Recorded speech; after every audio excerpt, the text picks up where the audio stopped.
Ferguson, and members from all over the country, some here in Texas. Jake is here in Texas, but from Florida, from North Carolina, Michigan, California, just all over the country. So, you know, today it's kind of Groundhog Day, if you will, and sadly nothing has changed. If anything, things have gotten worse.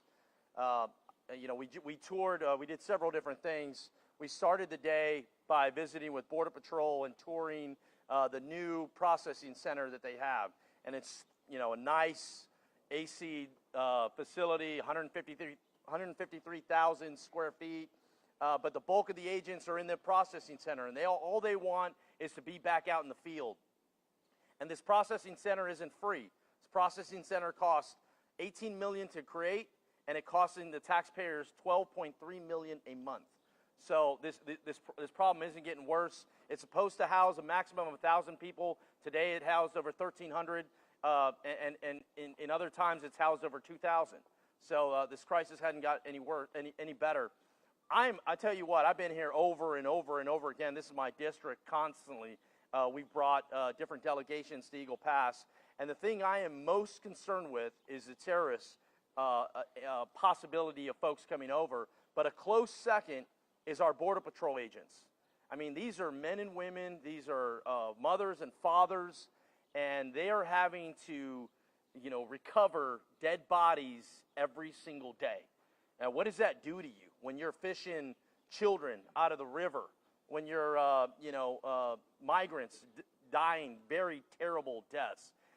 There's a deep scar, and there's a deep darkness hole that I see within the agency, that I see within the Border Patrol. And I'm worried about them. I'm worried about them. I'm worried about their families. And that's one takeaway that we need to have, is that these record numbers, there's somebody that is processing these people, and that's Border Patrol agents. There's somebody that is pulling them out of these rivers when they're drowning, when they're dying, and that's Border Patrol agents. We can't forget them and their family. One other thing we did, too, is very important that I bring groups down. And we talk about the border. Security is clearly important to us, but there's a broader conversation in Eagle Pass and anywhere along the border. And that conversation is a discussion on immigration reform. It's a discussion on, you know, the legal traffic, legal immigration, legal process that is completely broken. It's also about doing more talking, or doing more listening than talking. And we were able to have a roundtable with the Mayor Salinas here in Eagle Pass, with business leaders, with just everyday people, and have this conversation. And I'm grateful that my colleagues from all over the United States have come to see it firsthand, and I'm excited to see, as we go forward, the changes that the Republican Party is going to do in order to secure this border, but also have a broader conversation on what we need to do to fix it, not only today, but going forward. I want to turn the mic over to Congressman Drew Ferguson. You know, he's on our leadership team. It means a lot for me for him to come out here. Eagle Pass isn't necessarily an easy place to get to, and he's just done an incredible job leading us and leading our conference. Drew Ferguson. Thank you, Tony. Thank you. Thank you. Tony, thank you for putting this together.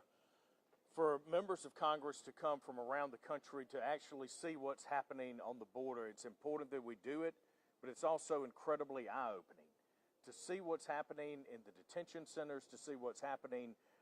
Just a little while ago, we were standing on the bridge over to my right, and we see Border Patrol agents coming to pick somebody up in the river. The hazards are real. What's happening to America is real, and what's happening to the folks that are crossing this border, many times they are victims. And what's shocking to me is how normal the chaos has become. To think about the things that are happening here right now, and people are becoming desensitized to it, and that is a very, very position for America and Americans to be in. The fact that we have a 153,000 square foot facility, and we're processing about 1,300 migrants every 36 hours, and it's costing the American taxpayer about $1,000 per migrant for them to be there for 36 hours, is unsustainable. So we're getting them through this process in a very orderly fashion. Again, it seems normal, and then they're normally going out to parts of America that we don't know. The scary part about that is that there are over 500,000 getaways that we don't know who they are that are coming across, that have gotten across this border. 500,000. Those are people, the people that are coming into the detention centers want to get caught because of this process, because they want to come into the country and they know that there's no ramifications for them. It's this huge number of people that aren't coming through the detention centers that are just getting away. And what's scary is we don't know who those people are. Tony mentioned the terrorists that are on the watch list. How many terrorists have come across our border? How many rapists? How many folks that mean to do us harm? The number of members of the cartel that are operating illegally on this side of the border, we don't know who they are, and that should terrify Americans. So I will tell you, we stand committed to create change, to look ahead to making sure that this administration and our colleagues on the other side of the aisle are aware of what's going on. And I would encourage them and invite them to come down to the border to see this firsthand. They cannot continue to hide behind the label of blissful ignorance and pretend they don't know what's going on here. So Tony, thank you again. With that, I'll turn it over to my colleague from Michigan, Tim Walberg. Well, thank you. And I think we first and foremost have to say we are here supporting the brown, the green, and the blue. Those law enforcement officers that are put in place to carry out the law. I'm Tim Walberg. I represent Michigan's 7th District. My district goes from Lake Michigan and the border of Illinois to the border of Canada and Lake Erie. I've often said to my constituents that we are a border county, we're a border district, and a border state in Michigan because we have the impact of what's taking place even here at the southern border. We have the fentanyl that's coming into Jackson, Michigan, and impacting people's lives, and now has expanded again when we thought we were getting that under control just a couple of years ago. But today I also found out in listening to Customs and Borders Patrol the impact that we have with 30 of our agents who are keyed in and operating down here through the computers to assist in getting names back and doing background checks. So the impact of what's taking place here, where we stand, has also been assisted by agents in Detroit, truly making it clear that this is a nation that is full of border states. We have to get control down here. But I think a thing I saw today more than anything else is that a nation, I think in its framework, in our DNA, is open to the world, open to others who would want to come here, who would want to participate in this great American idea, who add to our DNA as well. And yet, because of what's going on with illegal immigration that's been pushed even more with this administration we're dealing with now, that has allowed lawlessness to be a way that you can get across because you're not enforcing the laws. I've been impacted today to say, why are we not expanding the ability to do the law by having the magistrates to hold the hearings in a timely fashion, to say to people who want to get here for whatever reason, you're welcome to try, but we're going to follow the law. And we're going to use the law as expeditiously as possible. We're going to get you across. We're going to adjudicate. If you're deserving to come, we want you here. I know the farmers in Michigan that need workers, whether it's in the dairy industry or in the fields, would love to have a quicker process to get people to do the jobs, and then the ability for them to go back if they want to do that. That doesn't take place without law and order that says our border is open at the gates, come through the gates, do it legally, sign the guest book, and we will work well with you. I appreciate what I've seen here today with Customs and Border, with Immigration Services, etc., and the local communities in dealing with a tough problem. We have to find a way, in a bipartisan way, if at all possible. If not, find a way to get a majority that says this has to stop for the human suffering and the human abilities that can come through an orderly arrangement here at the border. So it's been great to be here with Tony Gonzales. Appreciate the invite to come down. It's good to have seen this. I know what I saw 2 years ago when I was in McAllen, and I saw the so-called cages that weren't cages and weren't filled. I saw orderly transfer. What I see here today shouldn't be happening except for bad policy. And so now I turn it over to my friend from North Carolina, David Rouser. Thank you, Tim. Tony, thank you for organizing this tour. And I also want to absolutely thank our law enforcement, particularly our Border Patrol, for the tremendous job that they do under very, very difficult circumstances. You know, there's some universal truths that you just can't ignore. And one is you get more of what you incentivize. You know, when President Biden came out and he reversed the Trump policies that worked so well, it incentivized illegal immigration. It incentivized all these crossings. And the unfortunate truth is, it's led to a humanitarian disaster. It's led to a drug disaster, enriching cartels like they've never been enriched before. It's led to crime and much more crime to come. Hundreds of thousands of getaways. We don't even know who these people are or where they are. I personally will be shocked if in the next 2 to 5 years we don't have a significant 9/11 style attack if we don't turn this around and turn this around immediately. This administration needs to come down here, see what's going on, acknowledge the disaster, and repeal these open border policies.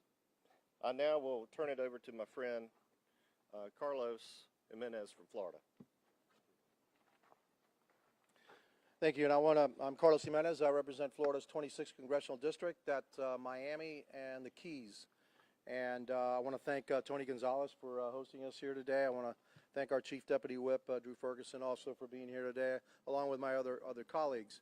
This is my third trip down to the border. Every time I'm thinking, well, maybe, just maybe, you know, it's getting better, but actually it's just getting worse. And as some of my colleagues have already said, we're going to have over 2 million immigrants crossing the border that we know of that are being processed, you know, through our system. We will have 500,000 that got away, but there's also estimates that's only half of the people that actually got away. There's another $500,000 that we don't even know got away. That's another million people that are in the United States, and we don't even know what they're doing, who they are, or where they're going. And so, why is it so important for me, a guy from Florida, to come here? Well, in the processing facility that I was at today, I spoke to a number of the migrants there, since I speak Spanish, and I asked them, where are you from? Well, they were all either from Cuba or Venezuela. And Miami is the center of both the Venezuelan exile community and the Cuban exile community. So most of those folks, I expect, will make their way to Miami. And now, more Cubans have crossed the border here the last year than we had during the Mariel boat lift. And so, yes, it is an issue for me representing Miami and the Keys. And so, when I look at the policies, it's pretty clear that the president knows exactly what he's doing. Mayorkas knows exactly what they're doing. And what's happening right now is what they want to happen. And so they want the chaos. They want completely open borders because their own people are telling them what they have to do to stop this insanity of what's happening here. And by the way, this is also costing migrant lives. Over 150 migrants just in this sector have died this year. Many, many more than were in the past. And so it's a humanitarian crisis. And as some of my colleagues also said, we're making the bad guys rich on the other side of the border. The cartels. I asked them, hey, how much did it cost you to cross? Oh, it cost me $2,000. It cost me $3,000. Okay, per person to cross. And there's thousands and thousands and thousands. So imagine how much money is going, American dollars are going into the hands of the cartel. And then on the other side, what are they doing? They're bringing guns, they're bringing drugs. Enough drugs, especially fentanyl, to kill every single one of us, maybe 100 times over. And so again, the cartel is almost declaring war on the United States. There's over 100,000 people died of overdoses last year in the United States. Many of them died because of fentanyl. And what are we doing about it? We're just letting it come on in. And so again, I put this all on Joe Biden, President Biden. You have to change policies, admit that you're wrong, and really help the American people. Is there any Spanish language media here? Okay, I'll say something in Spanish. Yo soy Carlos Jiménez, yo represento el Distrito 26, que representa a Miami y Los Cayos. ¿Y por qué estoy aquí? Porque muchos de los inmigrantes que están cruzando la frontera son venezolanos, son cubanos, son nicaragüenses. Muchos se van a encontrar en Miami, por eso estoy aquí. Y lo que está pasando aquí en la frontera es caos, no está controlado. El secretario mayor, que cuando dice que está todo controlado, no está diciendo la verdad. Esto es totalmente fuera de control. Los agentes tienen demasiada gente que tienen que procesar. Sabemos que hay por lo menos 500,000 personas que no encontramos, que se escaparon. No sabemos quién esas personas son, y ellos estiman que hay otros 50%, otros 500,000 que no sabemos que cruzaron la frontera. Así que tenemos por lo menos 1,000,000 de inmigrantes aquí que no sabemos quién son y por qué están aquí y dónde están. Y entonces por eso es que estoy aquí, mirando a ver si el presidente Biden ha aprendido algo durante su año y medio que está en la oficina, y parece que no, porque no va a cambiar la póliza. Él sabe muy bien lo que tiene que hacer, pero no lo está diciendo. ¿Por qué? No sé. No tiene ningún sentido común. Este caos no beneficia a los Estados Unidos, nada más que beneficia los carteles internacionales de México. A ellos sí le están dando dinero. Miles y miles de millones de dólares están encontrando en sus manos, porque cada persona, cada inmigrante que cruza la frontera tiene que pagar por lo menos $2,000. Así que, otra vez, esto es toda la culpa del presidente Biden. Espero que encuentre la manera de cambiar las pólizas que han causado un desastre aquí en la frontera, y también está causando tanto daño a los intereses de los Estados Unidos. Muchas gracias, and with that, I'm going to turn it over to Congressman Jake Ellzey from Texas. Thank you to my good friend Tony for bringing us down here. You do this an awful lot, and you're the busiest man in Congress right now with everything that's going on in your district. My name's Jake Ellzey from Texas 6, just south of Dallas. Like my friend Tony, I'm a 20-year Navy veteran. I'm a warrior and a protector and a husband and a father. And the river behind me represents asymmetric warfare being waged against the United States every day. You know, Alejandro Mayorkas has now told Congress twice that the border's under control. And yet, this last fiscal year, since October 1st, 155 people have died in these waters behind me. Women, children. The Border Patrol has to go pick those folks up. If you're listening to my voice or watching my face right now, imagine, if you will, for just a moment, what it might be like to have to take a dead body, a dead baby, out of that river. There's stress associated with that, and I haven't seen Alejandro Mayorkas or our border czar, the vice president, come down here one time to witness that kind of atrocity. This is a human catastrophe. 140,000 getaways. Did you know that Vladimir Putin invaded Ukraine with fewer people than that? But 140,000 getaways in this fiscal year alone in this United States. Do you think any of them are MS-13 going throughout our entire country, terrorizing our cities with drugs, human trafficking, and gunfire? December 7, 1941 to August 14, 1945. During World War II, 416,800 Americans perished defending our nation overseas. This last year, 105,000 Americans died from fentanyl overdoses in our backyards, our bedrooms, and in our homes, within our own borders. World War II, we lost 305 Americans every day. In this war, it's 287 Americans every day to fentanyl. I ask you, does that sound like asymmetric warfare for you? It does to me. The chemicals being provided by the communist Chinese and put together by the cartels in Mexico. They should be declared a clear and present danger to the United States of America and treated as such immediately. So if you say the border's under control, Mr. Mayorkas, it's either you're doing it on purpose or you're lying to us. Either way, it's time for you to be impeached. This is a terrible place to be. We shouldn't be talking about this, but we have to, and it needs to be addressed immediately. So, Tony, thanks again for your time. I now turn this over to Congresswoman Julia Letlow from Louisiana. Thank you, and thank you, Congressman Gonzales, for inviting me here today. We see it every day on television, we read it in the papers, but there's nothing quite like seeing it firsthand. And I can tell you today, as I stand before you as mom of a 4- and 2-year-old, my heart is absolutely shattered. talking to Border Control about bringing babies that have drowned out of this very river does something to your heart that it's hard to recover. And not only that, but the journey that these migrants have been on to get here to this river, then to cross it, and then to where they're going after that is so treacherous that it just absolutely has shattered me. And don't get me wrong, all of us parents here know that we want a better life for our children. But there are ways to enter this country legally, and what we have happening right here on this border is not working.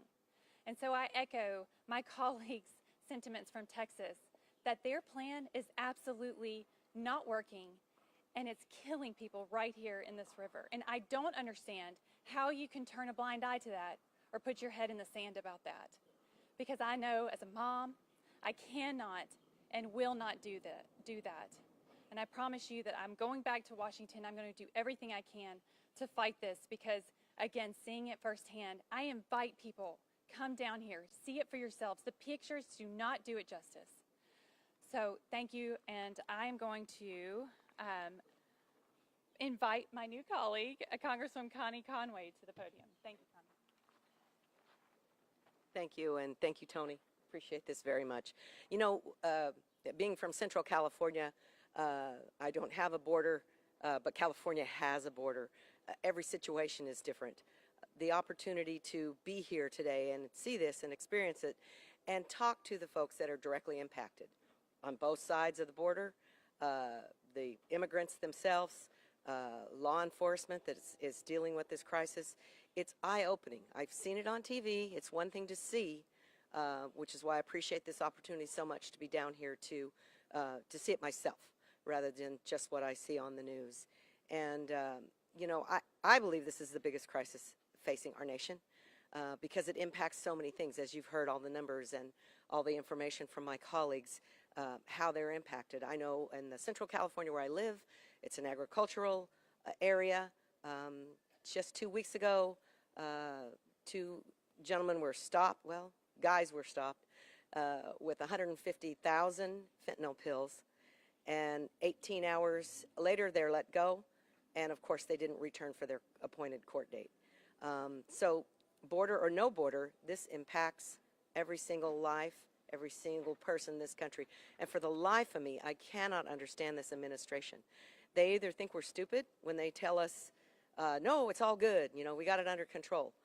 Do you really think the American people don't realize that's not true? And why they won't come down, I don't get that either.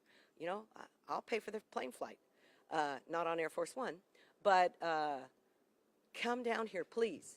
Do not ignore the situation. This is an American crisis. The cartels, as we've heard, they are the big winners. They are financially backing a lot of this.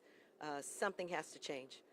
Like my colleagues, I'm committed to that change and want to see what's best for this country, what's best for the border countries, and do something and do it soon. Thank you. Tony? Yeah, we'll open it up for a few questions. Yes, sir. What you guys witnessed was actually a drowning rescue, a water rescue, and a soldier almost lost his life if it weren't for DPS jumping in to save him. What's your reaction? And these are men and women that are here serving the Lord. You know, a couple months ago, Bishop Evans, Sergeant Bishop Evans, was not rescued, and he drowned right behind us here in Eagle Pass, just a few feet from us. This soldier lost his life defending this border, and that chaos has not stopped for one moment. We almost lost another soldier today. What is it going to take? You know, 155 migrants. Migrants get fished out of that river every single day. Many of them innocent people making a dangerous trek, just looking for a better life for themselves. Everyone has been sucked up into this chaos. Congressman Ferguson mentioned it earlier. There's a normacy that is happening. This should not be normal. Saving soldiers from drowning in a river in Texas is not normal.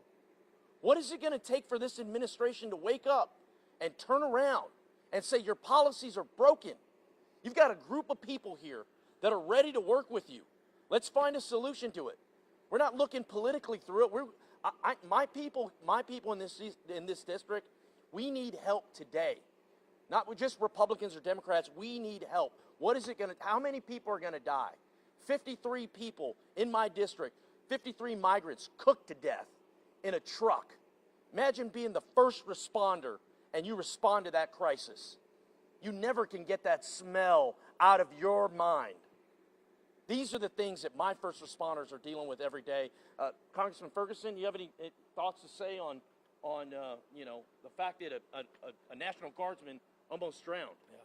The fact that the Biden administration has created the environment that makes it less safe, not only for our citizens, but for our law enforcement officers is unconscionable. For the administration, again, to turn a blind eye to what's happening here should infuriate every single American because it's having a real impact on their lives. These officers that are putting their lives at risk every single day also happen to be fathers or mothers, brothers and sisters. They have families to go home to. They have people that they love and people that love them, and they are being put at risk because of policies that Joe Biden and this administration continue to back that put America more and more at risk. And for what reason? What's happening here? You ask yourself, why is this going on? Why, when you look at failing to deal with border security and legal immigration, you know who the big winner in it all is? The drug cartels. Not Republicans, not Democrats, not Mexico, not America. It's the drug cartels.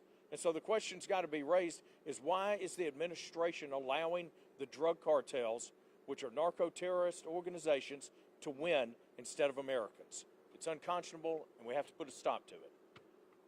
I have a follow-up. Yes. And this is for you, Congressman, and Congresswoman from Louisiana. I was with DPS embedded with them 2 nights ago. Came across a gentleman named Kevin O'Fallon, a 24-year-old Honduran. This is his arrest record in Louisiana. Indecency behavior with a juvenile 3 times. Pornography involving a juvenile 1 time.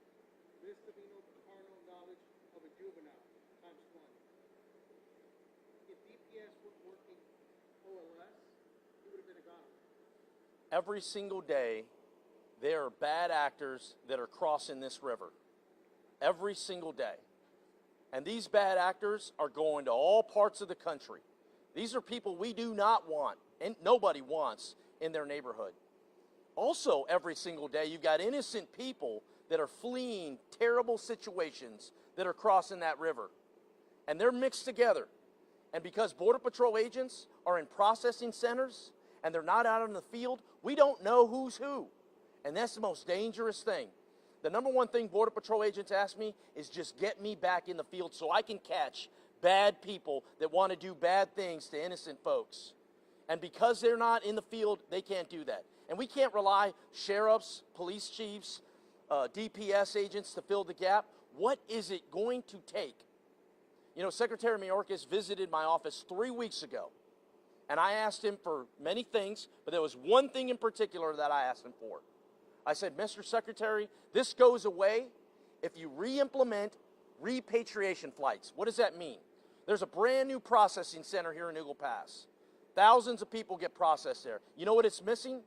It's missing an immigration portion to it where people get their case heard in days, not years. And if you don't qualify for asylum, you get sent back to your country of origin, right? That enforces it. This goes away with that. In the same breath, this administration needs to think about legal immigration.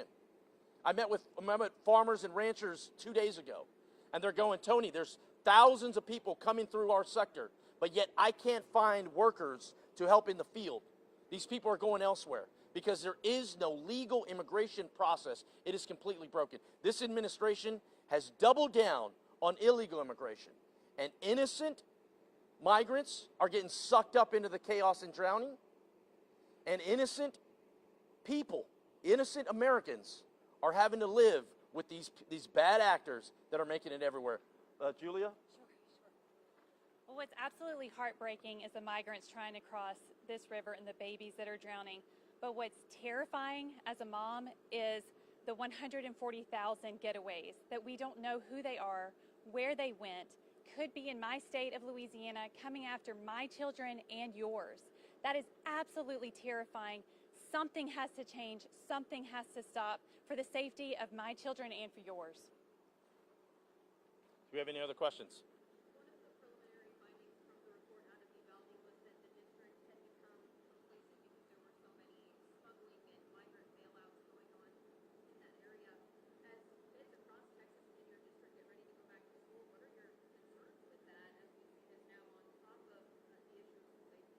I'm a father of 6, and I'm a father before I'm a congressman.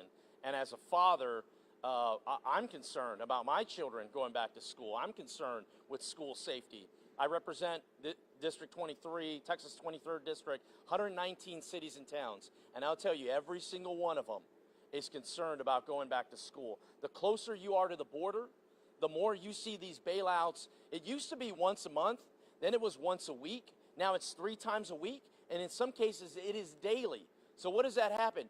The parents, the teachers, everyone, the children, you become numb to it. It becomes normal. There is nothing normal about a school going into lockdown. There is nothing normal about a high-speed chase going through a small town. And it's no longer, it's a matter of time before someone dies. People are dying every single day. Every single day. So I would tell, every community, we met with the mayor of Eagle Pass earlier today, and we had this discussion. And every community is going, what do we have to do in order to make sure our parents feel as if they are, they are ready for the school year?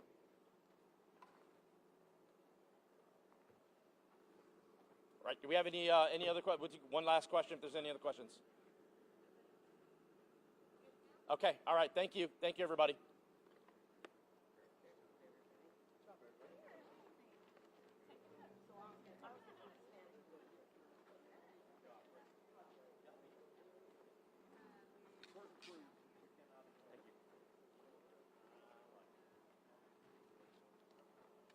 Whose is this, Mike?